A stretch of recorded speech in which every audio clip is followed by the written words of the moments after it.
Mesdames et messieurs, bonjour et bienvenue sur l'émission L'artiste, bien entendu, sur votre plateforme Diaspora Interaction, la plateforme de la diversité. Parlant de diversité, on a aujourd'hui l'immense honneur de recevoir quelqu'un qui représente la diversité, non seulement en Afrique, en Europe, partout. Il a fini avec les gens au Côte d'Ivoire, il les a enterrés de rire. En France, il les a plombés de rire et maintenant pour une petite tournée au Québec, et je pense qu'il est venu nous mystifier de rire. Bien sûr, c'est un comédien humoriste au ton très déjanté et à l'humour parfois très incisif. Nous recevons, comme vous avez pu le deviner, l'une des personnes les plus suivies sur les réseaux sociaux, l'artiste, l'humoriste Florent, je veux même plutôt dire observateur. Bonjour observateur. Bonjour. Comment ça va? Ouais, ça va. Ça va? Ouais. Tu es calme? Ouais. Wow. C'est rare, tu vois calme comme ça. Hein? Tu fais rire les gens, mais tu es calme quand même. Non, pas forcément, mais là, c'est une interview. Je ne vais pas quand même citer dedans. Ah bon? Mais dis-nous, observateur, hey, il y a beaucoup qui se disent pourquoi on le suit, c'est qui même observateur? Si on te demande, dis-nous, c'est qui observateur? Non, mais observateur, c'est Florent Amani. Observateur, c'est un personnage qui est animé par Florent Amani. Voilà. Et je fais mon truc et certaines personnes s'y attachent et ne peuvent plus se détacher. Et quand tu les attaches comme ça, tu n'as pas peur d'en avoir trop attaché à toi? Non, au contraire, il faut être content d'en avoir beaucoup, c'est le fruit du résultat. Ah. On ne peut pas dire du travail, tu as de l'argent et tu as peur de gagner beaucoup d'argent.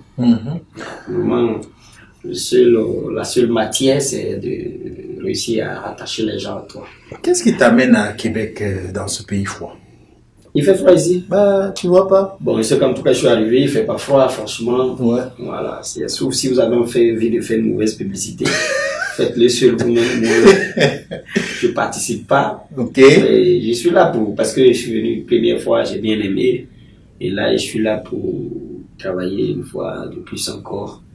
Voilà, essayer de faire découvrir le Québec avec mon humour déjanté, décisif, comme vous l'avez dit, à ceux qui se sont attachés à moi. Bon. L'inspiration première de l'observateur, c'est quoi qui vous inspire vraiment? J'ai pas à être inspiré vraiment parce que quand les gens y voient, là, c'est moi-même. J'ai pas vraiment à être inspiré, c'est moi-même. Je joue à tout, voilà, je provoque tout le monde, je fatigue tout le monde. J'ai pas vraiment besoin d'être inspiré parce que même depuis là, vous-même, vous essayez de me provoquer. Moi, je vous calcule pas déjà. Oh oui, c'est vrai. Pour vous, c'est drôle. Le fait que je vous calcule pas, ça vous fait rire. Donc, alors que j'ai même pas parlé, vous avez ri. Donc là, on parle pas forcément d'être inspiré. Mais on parle que les gens s'inspirent en me voyant et ça leur donne de la bonne humeur.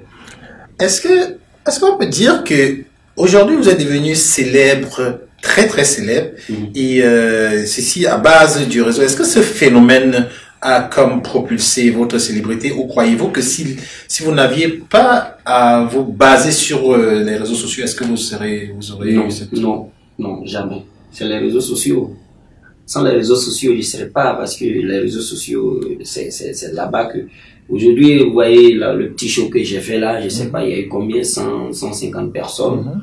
Mais les 150 personnes, une minime partie des milliers de personnes qui te suivent. Il y en a qui te suivent et ils ont envie de venir te voir. Donc, c'est parce qu'ils ont vu sur les réseaux sociaux, tu les as mis d'accord, tu les as convaincus que tu es capable de leur faire passer un bon moment. Donc, ils se sont convaincus. C'est pour ça. C'est vrai que le show là de l'autre jour, organisé par Hervé Bastard, que je salue d'ailleurs, c'était l'une des premières fois, et j'ai vraiment beaucoup apprécié parce que, bien sûr, le coin où on a fait ça, au Capi, c'était la première fois que je voyais autant de gens. Comment vous vous sentez quand vous voyez que vous êtes suivi et que les gens se déplacent tant pour vous? Ça me fait vraiment plaisir. Ouais, ça me fait vraiment plaisir et je me dis ce que je fais, ça paye. Voilà, ça paye parce que là, quelle que soit la ville dans laquelle je vais, j'ai au moins des gens qui viennent me voir. Ça suscite, il y a un intérêt, il y a un engouement autour de moi. Voilà, c'est un tout. Donc moi, ça me fait vraiment plaisir. Super. De voir les gens, même s'ils n'ont pas payé, ça me fait plaisir de les voir quand même. Et vous, il y a plusieurs personnes peuvent donner des descriptions de votre style. Vous, que pensez-vous, que direz-vous de votre style d'humour? La langue française est très profonde, donc j'ai pas réfléchi à me définir un style. Voilà. Si tu me posais la même question en baoulé, je t'aurais donné une réponse correcte. J'ai pas envie de rester ambigu comme ça, donc je sais pas. Ok, parfait. Moi, actuellement, je vous suis beaucoup sur les réseaux sociaux et je vois que en Europe, votre popularité est devenue incontournable. Comment vous expliquez ça? Franchement, je veux vraiment comprendre. C'est la sincérité des choses. Il y a la détermination et la sincérité. C'est pour ça que je vous dis que on n'a pas besoin de chercher à s'inspirer. Pas une inspiration au bout du temps, ça peut partir. Donc, c'est des gens qui se rattachent au personnage que je suis. Je me réveille le matin, je me brosse les dents, ils me regardent, ils disent, mais pourquoi il se brosse comme ça? Alors que je suis pas dans un film en me brossant comme ça. Pour moi, je me dis, bah, j'ai le droit de me brosser comme ça. Eux, ils vont dire, mais frère, on se brosse pas comme ça. Tu vois, et ça peut pas se terminer, ça peut pas s'épuiser parce que c'est moi. J'invente rien, je sais pas de faire rire les gens. C'est les gens qui voient, ils disent, mais c'est qui fait là? Vraiment, on fait pas ça comme ça. Après, quand tu as fait tout ça, en fonction de, tu sais, ce qui captive les gens, c'est de là que tu détermines ton spectacle ou bien ton show quand tu vas aller voir les gens. Tu me dis, mais moi, j'étais assis. Tu me dis, j'étais assis, les gens, ils ont commencé à rire. Donc, quand je vais aller à mon spectacle, je vais m'asseoir puisque ça fait rire les gens. Voilà. Donc, finalement, c'est les gens qui font que tu arrives à écrire ton spectacle. Et tu dis, ah, donc moi là, ça me fait pas rire, mais ça les fait rire. Donc, je retiens ça dans mon show. Vous êtes très jeune et actuellement, beaucoup de personnes pensent qu'on est toujours prédisposé à faire ce pour quoi on a étudié. Est-ce que vous direz que vous étiez prédisposé à être humoriste? Je veux dire, ma question dans un autre angle, c'est... Prédisposé en terre à terre, c'est quoi? En terre à terre, prédisposé. Voilà, en terre à terre. En terre à terre, c'est prédisposé, c'est-à-dire que comme 1 plus 1 font 2, 1 plus 1 ne peuvent pas faire 3. Donc, c'est ça la prédisposition. Donc, c'est encore plus compliqué. C'est encore plus compliqué. Ce que vous avez dit est encore plus compliqué. Okay, parce que le thème prédisposé, je crois que c'est une des rares fois que j'entends. Okay. Et je ne vais pas mentir, je ne vais pas faire le mytho parce que j'ai pas envie toujours de donner une réponse fausse.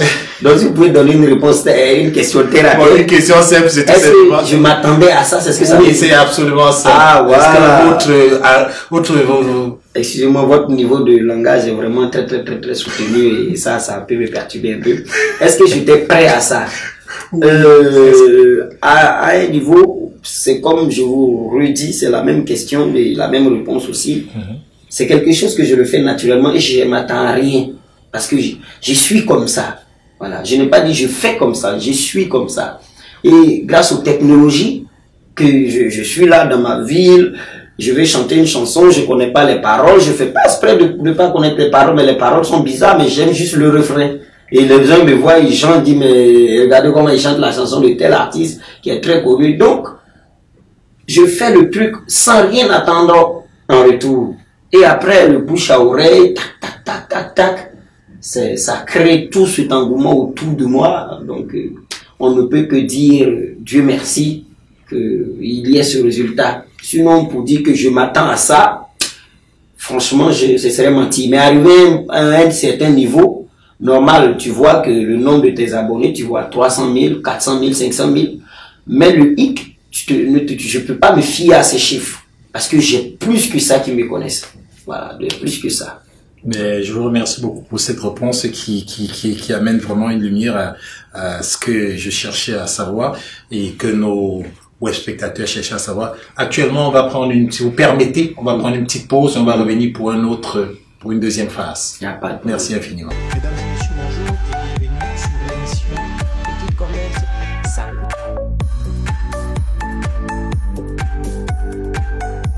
Avec quelqu'un de très engagé.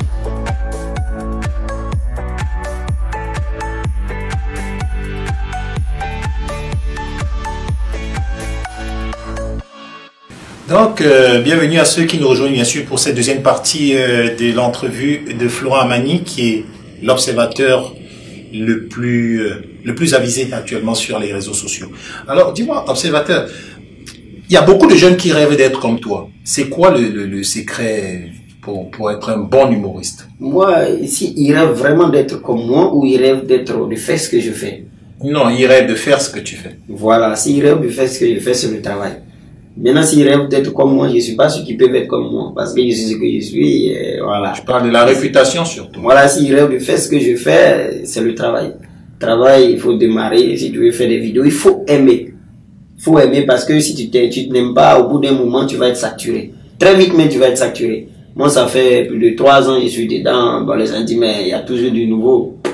Vous avez dit, c'est le personnage lui-même qui est comme ça, il va jamais se fatiguer puisqu'on n'invente rien. C'est ce qu'on a là, on fait avec, on interagit avec tout, et voilà. Mais si tu dois essayer de devenir comme moi, tu vas te saturer. Mais tu peux faire ce que je fais. Voilà. Pas en passant, voilà. Tu peux même mieux faire. Il y a des comédiens, il y a plusieurs comédiens sur Internet qui sont très doués, qui font mieux même ce que je fais, qui mettent plus de monde d'accord que moi. Donc, ça, chacun a sa chose. Mais il faut aimer, il faut être déterminé. Voilà. Faut pas forcer, sinon tu vas très vite t'épuiser, tu vas passer à l'oubliette. Une chose est de monter et une autre est de rester. Voilà. Aujourd'hui, on constate que tu t'adaptes, vous vous adaptez beaucoup aux actualités pour faire vos vidéos qui sont très très suivies. Est-ce que ce phénomène d'actualité, est-ce que parfois ça vous arrive de ne pas être inspiré ou alors vous sentez-vous toujours Non. Mais très bonne question, très bonne question. Avant que j'arrive en France, je pouvais m'inspirer tout le temps de l'actualité, 24 heures sur 24, il y en a qui m'intéressent, il y en a qui m'intéressent pas. Mais aujourd'hui en France, moi je peux pas décider de ce qui peut être intéressant ou pas parce que vu que moi j'ai atteint un niveau de notoriété où les gens n'acceptent pas forcément mon point de vue par rapport à ce que je vais dire vis-à-vis de l'actualité. Voilà. Je dis des choses, ça peut les déranger, ça leur fait mal, ils veulent pas que venant de moi, parce que j'ai de l'audience, je peux pas me permettre ça. Donc, il y a un grand filtre qui s'est auto-mis en place. C'est un filtre qui s'impose à moi, sinon j'ai pas envie de me filtrer.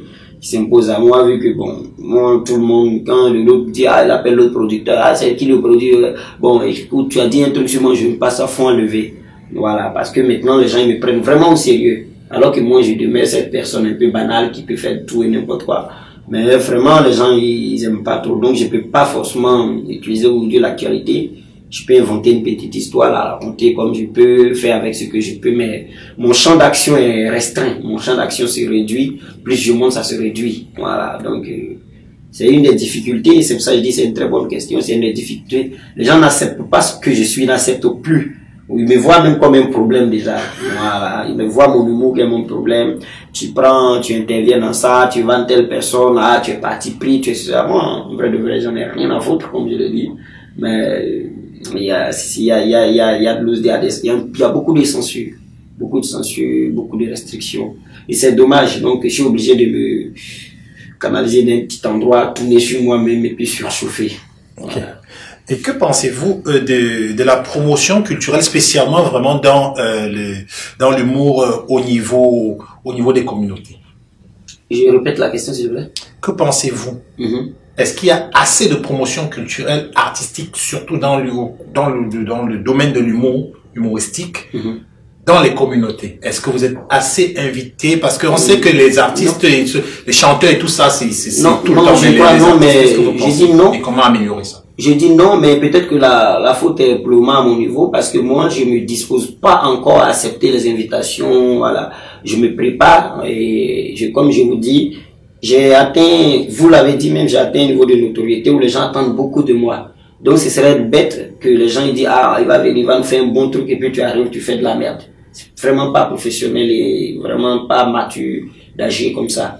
Donc les gens ils demandent, j'ai dit d'attendre. Aujourd'hui, si tu m'invites en France facilement, je peux te faire rire parce que je me suis installé en France, je sais comment les choses font, je sais ce qui les fait rire, je sais ce qui peut les blesser, je sais ce qui les choque. Donc vu que là le Québec c'est un nouveau pays, et donc il y a des trucs, il y a des sujets qui peuvent les blesser. Je m'en rends pas compte, mais c'est de ne pas laisser trop de crasse dans ce que tu fais. Aujourd'hui, si je vais en Afrique, il faut que je reste, bon, je suis africain, tu sais, qu'est-ce qui peut faire rire les gens, et ça nécessite un temps de préparation. Voilà. Et les gens attendent beaucoup de moi. Donc, moi, je me dis, je me prépare. Et dans l'humour, il n'y a pas d'âge. Si je suis vieux même, je me chie dessus, ils vont rire. Donc, je me prépare, je me donne un bon temps de préparation pour ne pas laisser des traces ils t'ont aimé sur les réseaux, ils t'ont vu en vrai, ils t'ont pas aimé. Moi, je veux qu'on m'aime en vrai plus que sur les réseaux. Voilà. Ok.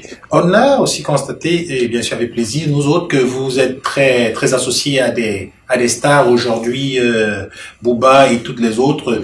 Est-ce que ça vous fait, croyez-vous que ça change quelque chose dans votre manière de travailler? Oui, ça change beaucoup de choses. Ça change beaucoup de choses. Après, c'est le fruit le résultat du travail, c'est ça. Que les gens, tu vois, s'intéressent un peu à ce que tu fais, qu'ils soient vraiment proches de toi, voilà. Parce que après, il n'y a pas qu'ils s'intéressent à toi, mais ils te conseillent, tu vois, ils t'approchent et ils te disent ce que tu as fait, ce que tu n'as pas fait, ce qui est intéressant ou pas. Et du coup, toi, les gens, ils te voient pas comme un vulgaire idiot qui fait des choses, mais ils savent que ce gars-là, il fait son truc, mais il mange avec Macron après, voilà, il est parti de là et ça permet de faire rêver les autres. Voilà, et c'est ce qui est important et tu dois conserver. Voilà. Parfait. Et maintenant, j'aimerais savoir plus privé, dans un cadre plus privé, vous, pour les filles ou les femmes qui nous écoutent, quelle est la situation de notre observateur international?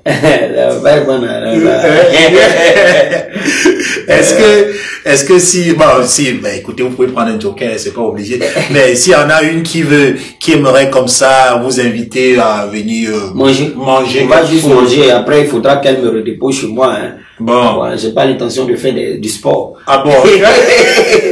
Donc, et est-ce que ça vous apprend, ça vous a amené un peu plus de petites qui tournent autour de vous et tout, le fait d'être... Tourner autour de moi, c'est long à expliquer. Okay. Mais, tu sais, tel qu'on me voit sur les réseaux, les gens, ils savent pas que je peux être aussi responsable, aussi bon père, aussi, les gens peuvent pas savoir. Donc, ils t'approchent en fonction de ton débit intellectuel sur les réseaux. Alors que mon débit intellectuel sur les réseaux, c'est de faire le con. Donc, une fille qui m'approche comme ça, il m'approche pas parce qu'il pense que je suis beau là, il m'approche parce que je suis con. Donc, personne ne voudra me corromper. Ça, c'est vrai. Voilà. Là, donc, on est en train de... les filles m'approchent, mais pas pour les choses sombres. Ouais, voilà. On est en train de terminer, on a encore un petit 3 minutes rapide. Observateur, qu'est-ce qu'il fait vraiment dans sa vie? Est-ce qu'il vit tout simplement de l'humour et de ses prestations, ou alors est-ce qu'il... Oui, aujourd'hui je vis que de ça. Ça fait bientôt 2 ans que je vis que de l'humour. Et ça paye pas encore parce que, comme je vous dis, je suis pas encore prêt à faire des opérations qui payent au niveau du spectacle et autres. Voilà, mais le peu que je gagne, vu que moi j'ai pas beaucoup pour vivre, un blédard, il n'en a pas besoin beaucoup. Le peu que je gagne, j'arrive à trouver satisfaction dedans. Et si je veux gagner beaucoup, il faut que je travaille beaucoup. Donc je suis conscient de ça et je travaille pour pouvoir gagner beaucoup. Mais pour aujourd'hui là, je gagne un peu, j'arrive à voyager, même le fait même de fréquenter des gens comme Hervé et autres, c'est un honneur. Moi ça me fait plaisir que ces personnes susciter un peu d'intérêt vis-à-vis de moi, il me respecte. Là, ça fait vraiment plaisir. S'il était une go, il y allait. Ben écoute, nous sommes très à la TV, à la web TV que nous avons, nous sommes très admiratifs, nous vous apprécions beaucoup. Nous avions vraiment hâte de pouvoir vous recevoir sur notre plateau. On a presque terminé. On va vous donner un dernier mot, s'il vous plaît. Bon, écoutez, regardez cette vidéo, partagez, puis likez. Sinon, voilà. Et je suis très content aussi d'être au Canada ici, diaspora et trucs et autres. Et aujourd'hui, mon public, c'est mon public. J'espère bien que on va pouvoir s'entendre et se comprendre dans quelques mois, dans quelques années pour des tournées avec vous en partenariat, bien sûr. Ouais, bien sûr. C'est vraiment très intéressant aussi. Le Québec, j'aime bien et je compte m'y installer. Wow, si je vois M. Trudeau a venu me chercher. Pourquoi pas? Il va regarder la vidéo, peut-être il peut vous voilà, donc voilà, je compte venir m'y installer. J'aime bien l'esprit surtout. Et ça, je sais que tu m'as pas posé une question comment je trouve Montréal et c'est dommage. Et comment je trouve le Canada, c'est très très très dommage. J'aurais bien aimé avoir une question comme ça, mais je me pose la question moi-même. Bon alors, observateur, comment tu trouves Canada? Oui. Vraiment, le Canada, c'est un beau pays. En fait, le Canada, il y a un peu ce jonchement de l'Afrique et de l'Europe. Ouais. Tu vois, le jonchement de l'Afrique parce que l'esprit la solidarité, le gars il te voit, il te sourit sincèrement. Ça c'est l'esprit de l'Afrique. On n'a pas d'argent mais on se sourit, on s'aime, on mange pas le souris. Ah, ça, c'est et sûr. le côté Europe, c'est là, c'est développé, les gens ils gagnent bien leur vie, et il y a de la justice, donc c'est ces deux-là qui sont là. Et c'est rare de trouver ça comme ça. On peut pas tout avoir, mais franchement, je pense que vu les premières secondes, le Canada a beaucoup de ça. Merci. Merci infiniment, observateur. Alors, mesdames et messieurs, merci d'avoir écouté, bien sûr, cette émission, l'artiste avec notre artiste international, l'observateur. Observateur qui nous a donné son impression, bien sûr, sur le Canada et on est allé à travers pour le découvrir. Message à Justin Trudeau, notre Premier ministre, qui est très, très adorable. Je veux les papiers, monsieur le ministre. Alors, si vous écoutez ce message, monsieur Trudeau, prenez contact avec monsieur l'observateur pour lui donner quelque chose. Le mot authentique de l'Afrique noire. Le mot, je vais venir vous faire rire. Venez, envoyez les papiers. Chap, chap. Donc, comme les Français l'ont fait. Les Français ont donné, je les ai tués déjà, on rigole là-bas. Donc, les Canadiens envoient maintenant. Voilà, donc voilà, merci. Nous vous donnons rendez-vous pour la prochaine fois, la prochaine émission avec un autre artiste. Merci infiniment. C'était Diaspora Interaction, l'émission L'Artiste. Salut.